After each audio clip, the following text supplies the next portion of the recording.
এপ্রিলের শুরুতে গরম যেমন বাড়ছে তেমন কিন্তু জি বাংলার দর্শকদের মধ্যেও এক প্রবল উত্তেজনা তৈরি হচ্ছে এই মুহূর্তে। কেন? কারণ জি বাংলা দুটি ধারাবাহিক এবার এক হয়ে লড়বে শত্রুদের বিরুদ্ধে। সম্প্রতি জি বাংলা দর্শকরা পেয়েছেন দুটি সুখবর। প্রথমত, সকলের প্রিয় ধারাবাহিক কোন গোপনে মন ভেসেছে পেরিয়েছে 400 পর্ব, আর দ্বিতীয়টি হলো কোন গোপনে মন ভেসেছে ধারাবাহিকে এবার এন্ট্রি নিয়েছে জোনাকি। কি বিষয়টা বুঝলেন না তো? সম্প্রতি কোন গোপনে মন ভেসেছে ধারাবাহিকে চলছে টান টান উত্তেজনা পর্ব। শ্যামলীর বিরুদ্ধে চন্দ্রাশিসের সমস্ত চক্রান্ত ভেস্তে দিতে এবার আবারও এক হয়েছে শ্যামলী অনিকেত। একে অপরের ভরসার জায়গা হয়ে সামলাচ্ছে পরিস্থিতি।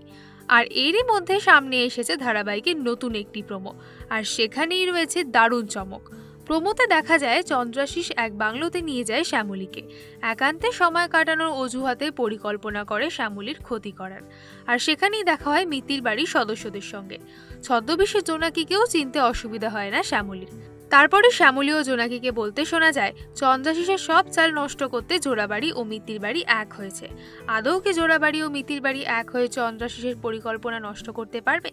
জানতে 7 থেকে 11 এপ্রিল নজর রাখুন রাত 8:30টায় দুইটি ধারাবাহিকের মহাসঙ্গমের 5 দিন পর্বে। আর এরকমই আরও অনেক ভিডিও দেখার জন্য নজর রাখুন আমাদের চ্যানেলে ও পাশে থাকা বেল আইকনটি ক্লিক করতে ভুলবেন না।